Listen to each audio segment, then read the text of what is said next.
안녕하세요. 와인 마시는 아톰 이준혁입니다. 자, 오늘 어떤 이야기 하실까요? 오늘은 샴페인 지역에 대해서 이야기를 좀 드려볼까 해요. 지난주에 제가 열흘 정도 출장을 다녀왔는데요. 총 27개 와이너리를 방문하였고 2022년 벤클레어 테스팅을 포함해서 약 한 300개의 와인을 테스팅했습니다. 그리고 제가 마지막에 계산하면서 봤던 게 2,376km를 운전했더라고요. 일주일 동안. 하루에 최소 4곳에서 최대 이제 5곳의 와인을 방문하고 이제 벤클레어를 시작으로 이제 내년에 출시될 와인들 그리고 이제 올드 빈티지까지 해서 테스팅을 하다 보면 하루에 이제 많게는 한 8, 90개 정도까지도 테스팅을 하기도 해요. 또 이제 새롭게 수입될 와인들을 미리 검토하는 차원에서 테스팅을 하기도 하고 또 와인 메이커들과 이제 저녁을 먹다 보면 시간이 지날수록 이제 체력이 좀 빠지고 힘들기도 하죠. 왜 이제 이렇게 힘들게 여러 스케줄로 가냐면 이제 와이너리를 방문해야 이제 내년에 배정받을 이제 올로케이션에 대해서도 이야기를 나누고 그다음에 그에 생산된 빈티지에 대해서도 이제 이야기를 나누고 근데 전체적인 샴페인 돌아가는 트렌드에 대해서 이제 이해를 할 수 있고 그리고 이제 그 부분들을 이제 또 사업 계획에 반영을 해야 되다 보니까 힘들어도 이제 출장을 가야죠.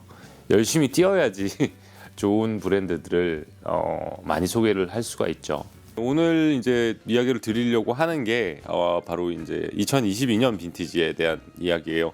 이번에 가서 이제 올해 수확된 포도들에 대해서 이야기를 나눴는데 일단은 아주 좋은 빈티지인 것 같아요. 올해. 물론 이제 와인을 포도로 만들다 보니까 포도의 퀄리티가 좋아야 당연히 좋은 와인이 이제 만들게 되는 거죠. 이제 쉽게 예를 든다면 이제 속이 꽉 차고 이제 병충해가 없는 배추로 김치를 만든다고 생각을 해보세요. 거기다가 이제 김치 장인이 김치를 만들었어요. 그럼 어떨 것 같아요? 원재료도 좋고 장인의 솜씨까지 더해지니까 아주 맛있는 김치를 만들 수 있겠죠.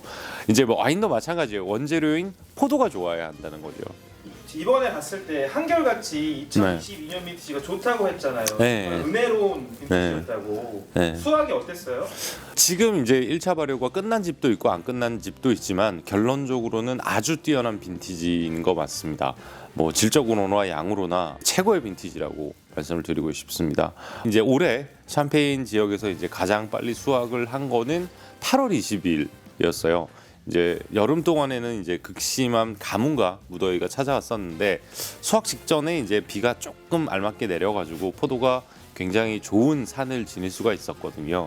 양적으로나 퀄리티로나 아주 좋았어요. 네. 저희가 약간 착각하는 게 그냥 포도는 무조건 덥기만 하면 된다 이런 게 아니네요. 수확기에 무조건 덥기만 하면 이제 너무 더운 빈티지가 되는 거죠. 2018이라든지 2003 같이 더운 건데 따뜻한 날씨가 지속이 되어서 포도가 잘 익는 게 이제 가장 중요하긴 하지만 그에 못지않게 이제 포도가 좋은 산을 유지하고 있어야 진정으로 이제 건강한 포도를 얻을 수 있는 거죠. 그리고 이제 이러한 조건들이 모두 충족이 됐을 때 이제 오랫동안 숙성이 가능한 아주 뛰어난 빈티지의 좋은 샴페인이 만들어낼 수 있는 거죠. 네. 제가 2022년을 한마디로 정리한다면 솔라, 태양의 영향이 가장 컸던 해. 갑자기 영어로. 솔라. 그만큼 이제 좋은 기후가 계속 지속되다 보니까 다행히 그 밀디우나 다른 이제 곰팡이에 대한 피해가 전혀 없었어요. 하지만 이제 아쉽게도 2020년이 더웠기 때문에 포도 농사는 괜찮았지만 이제 식품군 중에서는 트러플이나 치즈나 머스타드 같은 거는 생산량이 이제 급속하게 감소를 했다고 해요. 이제 조금 세부적으로 또 수확을 살펴보면 이제 남쪽의 오부 지역 같은 경우에는 8월 20일부터 샤르도네 수확을 시작했고요. 이틀 지나서 이제 22일부터 피노누아나 피노 무니에 수확이 시작됐다고 합니다. 이제 평소보다 열흘 정도 빨랐는데요. 몽타뉴 행스의 이제 피노누아는 9월 4일부터 수확을 시작했고 발레드 마은 같은 경우에도 9월 6일부터 수확을 시작했다고 합니다. 그리고 꼬트드 블랑 같은 경우에는 샤르도네를 8월 30일 정도부터 수확을 했다고 해요. 이제 샴페인 지역이 워낙 넓다 보니까 구획별로 포도를 수확한 날짜가 조금씩은 다릅니다. 그러니까 샴페인 하면 저희가 굉장히 좁다고 생각을 하시는데 굉장히 넓습니다. 크기가. 네. 엄청 커요. 운전하면서 알아서. 너무 멀어. 자, 2022년 네네. 날씨도 좋았지만 수확량도 엄청나다는 거죠. 네, 맞습니다. 자료도 들었었고 친구들한테 이제 들어보니까 예를 들어서 2021년 같은 경우에는 이제 3,000kg, 뭐 4,000, 5,000 정도 수확을 했다고 해요. 작은 집은 3,000이고 많은 집은 한 4,000 정도, 그리고 정말 많은 집은 뭐 한 4.5 정도 했었는데 헥타르당 올해 같은 경우에는 평균적으로 이제 1,200kg 정도, 그리고 많은 경우에는 뭐 15,000까지도 했다고 하니까 뭐 한 4배, 3배 이상 이제 수확이 되는 물량이죠. 이제 물론 이제 봄에 이제 서리 피해도 조금 있었고 우박의 피해도 좀 있었는데 여름에 굉장히 좋은 날씨를 유지를 했고 이제 마지막에 적절한 비가 생장에 도움을 주어서 이제 수확량도 굉장히 좋았어요. 이제 운이 좋다고 할 수 있죠. 8월 초에 비가 좀 내리면서 이제 포도를 좀 식혀줬고, 그래서 이제 포도가 타들어가지 않고 더운 날씨 덕분에 이제 포도 껍질도 굉장히 두껍고 안에 속도 꽉 찬 그런 포도가 된 거죠. 이번에 갔었던 생산자 중에 좀 얘기 좀 해줄 수 있어요? 그 제롬 프레보스트 같은 경우에는 여름에 이제 무더워질 거를 예상해서 이제 포도알 주변의 잎을 이제 조금 덜 제거를 해서 태양열이 이제 직접적으로 포도알에 닿지 않기 위해 굉장히 노력을 많이 했다고 해요. 뭐 2022년이 여름은 이제 유럽 전체가 더웠기 때문에 이제 열을 좀 피하는 방식으로 포도 재배가 이루어졌다고 생각하시면 됩니다. 여기서 저기 이 작가님 잠깐 질문. 더워서 이 포도 그린 하베스트를 잘못해서 생산을 못한 와인이 하나 있어요. 2003년도에 굉장히 유명한 와인인데. 말랑드로? 땡. 그건 이제 금지된 발랑드로라고 해서 포도밭에 차약만 쳤다가 그렇게 된 거고, 2003년도에 탑 와인인데 생산 안 했어요. 빨머? 르팽. 르팽. 네. 너무 더워서 르팽 같은 경우에는 그린 하베스트를 많이 했던 거죠. 그러니까 가지치기를 많이 하니까 햇볕이 워낙 내려쬐기 시작하니까 포도가 타 들어간 거죠. 그래서 1차 알코올 발효를 했는데 와인 알코올 도수가 16도 나왔대요. 그러면 알코올 1차 발효시키고 만약에 이제 2차 옥구 숙성하면 17도 막 넘어가니까 생산을 안 한 거죠. 그 포도 가지치기 하는 것도 그린 하베스트도 굉장히 중요한 부분이거든요. 그리고 이제 수확기에는 이제 곰팡이 때문에 걱정인데, 아까 말씀드렸지만은 수확 여름에 굉장히 좋은 날씨를 유지했고 8월 초에만 잠시 비가 한번 왔었고 그 이후로도 또 좋은 날씨가 유지돼요. 그러니까 곰팡이 피해가 거의 없었고 포도가 이제 깨끗하면서도 잘 익은 그런 포도를 이제 얻을 수가 있던 거죠. 반면 이제 2021년은 되게 어려웠던 게 이 곰팡이 때문에 고생을 정말 많이 했어요. 그래서 이제 이 곰팡이 때문에 포도 자르고 날렸죠. 2021년. 포도 알을 딱 보고 거기서 곰팡이 부분 잘라내야 돼요. 그렇죠. 근데 여기 같은 경우에는 보통 이제 친구들이 다 RM이니까 얘들 같은 경우에 포도밭 가가지고 하루 종일 이제 포도알만 자르고 있는 거죠. 2021년하고 20년은 지나치게 이제 뜨겁거나 아니면 곰팡이 피해가 좀 심해서 많은 부분을 이제 잘라내게 됐고 뭐 손실을 많이 보게 된 거죠. 근데 이제 뭐 보통 기본적으로 한페이는 이제 핸드 하베스팅을 기본적으로 하니까 포도를 보고 이제 골라 내잖아요, 하베스팅 할 때. 그래서 뭐 이번에는 이제 곰팡이도 없고 포도 상태도 완벽한 거죠. 그러니까 이제 깨끗한 포도를 많이 수확할 수 있었다는 겁니다. 2022년은 근래 한 15년 내에 최대 물량이라고 생각을 하시면 돼요. 얼굴이 좀 행복해 보였어요, 생산자들이. 보통 가면 되게 침울해 있는데 네. 이번에 갔을 때 어서 와 뭐 이런 느낌이 되게 있었어요. 네. 자, 이번에는 그 좀 갑자기 업된 생산이 좀 많아서 업된 생산자분들의 이야기 좀 해요. 우리 이 작가님 뭐 요번에 많이 만났던 저희 루이 오드레 JB 형, 장 바티스트 렉클라이옹. JB 형님이 이제 2022년에 대해서 이제 화창한 날씨가 지속이 되고 저녁에도 기온이 굉장히 좋아서 전체적으로 포도의 품질이 올라갔고 이제 무더운 날씨 덕분에 이제 사과산이 적은 편이라서 이제 신선한 산도를 유지하기 위해서 이제 말로라틱 퍼멘테이션을 이제 진행하지 않는 빈티지라고 합니다. 이제 그리고 이제 JB 형이 이때 굉장히 어렸을 나이인데 어쨌든 JB 형님이 이야기한 거는 올해 2022년은 1959년과 굉장히 비슷한 성격을 지닌 빈티지라고 이야기할 만큼 아주 뛰어난 빈티지라고 이야기했어요. 1959년 뭐 이 작가님 요번에 가서 먹었잖아. 1959년. 아하! 뽕필 형. 뽕필이 형. 오픈해 주셨어요. 네, 굉장히 뛰어난 빈티지예요. 그러니까 그 정도로 아주 뛰어난 빈티지라고 보시면 돼요. 그리고 이제 우리 이 작가님 좋아하시는 크룩. 네. 그 크룩의 이제 올리베 크룩 같은 경우에는 본인이 지금까지 참여한 빈티지 중에 가장 완벽한 포도를 얻었다고 해요.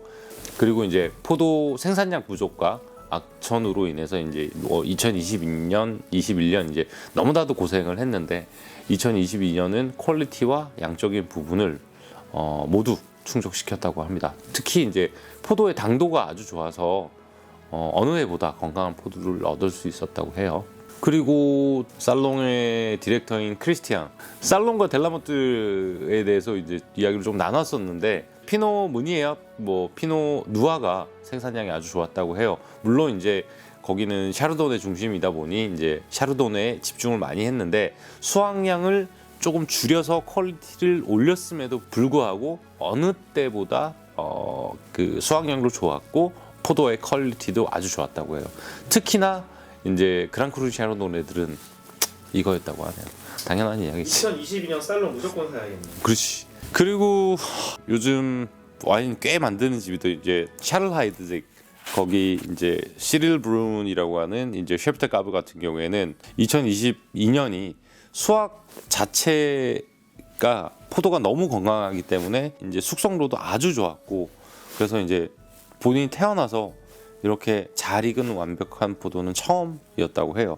수치상으로는 산도가 조금 낮기는 했지만은 알코올 발효가 끝난 뒤에 이제 산도를 체크를 해보니 전혀 부족하지 않았다고 해요. 그리고 이제 꼬뚜드 블랑의 탑 생산자인 이제 페르몬키 같은 경우에는 빈티지 샴페인을 만들기에 이제 모든 조건이 갖춰졌다. 하지만 현 단계에서는 조금 이른 감이 있다. 1차 알코올 발효를 끝낸 와인들을 이제 테스팅했는데 와인들이 아주 신선하고 굉장히 긴 피니시를 지니고 있었다고 이제 이야기를 해줬어요. 그리고 이제 아마도 아주 뛰어난 빈티지 샴페인이 생산될 것이라고 이야기를 했죠. 프레드릭 사바 같은 경우에는 이번에 이제 수확된 1차 발효 그 시에 이제 잠재적 알코올 볼륨이 이제 11도에서 11.5도 정도 육박했기 때문에 포도가 정말 잘 익었다고 이야기를 했어요. 이제 보통 이제 다른 생산자들이 보통 1차 발효 시 이제 볼륨이 11도가 넘지 않으면 이제 그 샵틀리제이션 보당을 하게 되거든요. 당을 넣어서 병에서 이제 2차 발효를 하면 한 1도 정도 더 올라가고 그렇게 되는데 이제 사바 같은 경우에는 원래 보당을 거의 안 하는 스타일이니까. 근데 이제 아마 지금 상태로 가면 12.5에서 잘못하면 13점까지 갈 수 있다고 그렇게 이야기를 하더라고요. 그 정도로 포도가 잘, 그렇지, 올해 엄청 잘 익었다고 이야기했어요. 우리 또 RM 우리 생산자 중에 유명한 우리 따이엔 또 무슨 얘기를 했나요? 알렉산드레가 가지고 있는 이제 부지, 알렉산드레가 그 코트 쌍파니어즈 후주를 또 잘 만들거든요. 그래서 올해도 테스팅을 했었는데 이제 부지에서 코트 쌍파니어즈를 만드는데 이 집이 원래 아주 잘 만들어요. 근데 이번에 피노로 수확한 와인이 알코올 볼륨이 13도가 나왔다는 거예요. 샴페인에서는 이례적으로 굉장히 높은 온도예요. 그만큼 잘 익은 피노로 사용했다는 거죠. 그러니까 상대적으로 최근 부르고뉴도 더워지면서 이제 샴페인도 더워지니까 이 꼬뚜 쌍파니어 후즈가 좋아지는 거죠. 퀄리티가. 보졸레도 퀄리티가 아주 좋아지기 시작한 거고. 버건디가 좀 문제라는 거지. 그리고 다른 생산자도 얘기해 주세요. 프랭크 봉빌 같은 경우에 이제 아비즈에 기반을 두고 있는데 그 올리비에 봉빌 같은 경우에도 이제 2022년에 수확에 대해서 이제 극찬을 했어요.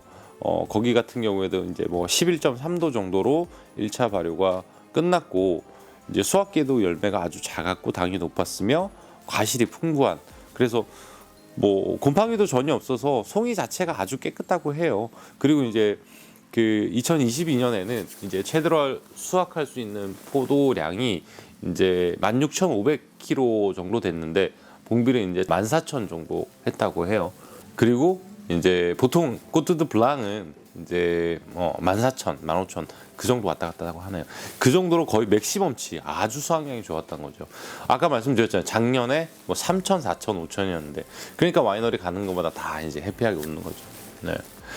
작송 같은 경우에도 이제 그 약간 이제 지역에 따라서 어떤 데는 알코올 볼륨이 11.5까지 나오고 조금 모자란 거는 이제 10.7, 이제 많이 나올 때는 12.5까지 이제 해라고 해요. 그리고 이 정도의 그 알코올 볼륨이 나왔다는 게 이제 아주 특별한 빈티지고 이렇게 건강한 포도는 처음 봤다고 해요. 자, 그럼 아톰이 2022년 네.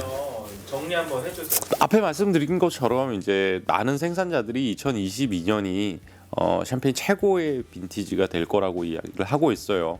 물론 이제 금리 인상으로 인해서 경제가 이제 주춤한다는 거에 대해서 이제 많은 분들이 걱정을 하고 있지만 워낙 뛰어난 퀄리티의 포도를 얻었고 수확량 또한 좋았으며 거기에 이제 최근에 샴페인 수요가 굉장히 폭발적으로 증가를 하면서 그들도 이제 굉장히 긍정적으로 생각을 하고 이제 앞으로 웃을 일만 남았다 하고 있는 거죠. 잘 아시겠지만 탑 생산자들은 지금 이제 샴페인도 물건이 없어서 못 파는 상황이니까 뭐 생산자에 따라서 이제 성향에 따라서 좀 다르겠지만 2022 빈티지 굉장히 기대를 하셔도 좋을 것 같아요. 이제 빨리 출시가 되면 2025년이나 2026년부터는 이제 RM들이 와인을 출시를 할 건데 저도 굉장히 기대가 돼요. 특히나 저는 제롬께 굉장히 기대가 돼요. 제롬 2022 진짜 맛있을 것 같아요. 그리고 이제 뭐 와인의 캐릭터와 성격은 좀 다르지만 제가 생각하기에 이제 뭐 2022년은 88, 96, 08을 이어주는 이제 역대 최고의 빈티지가 되지 않을까 생각합니다.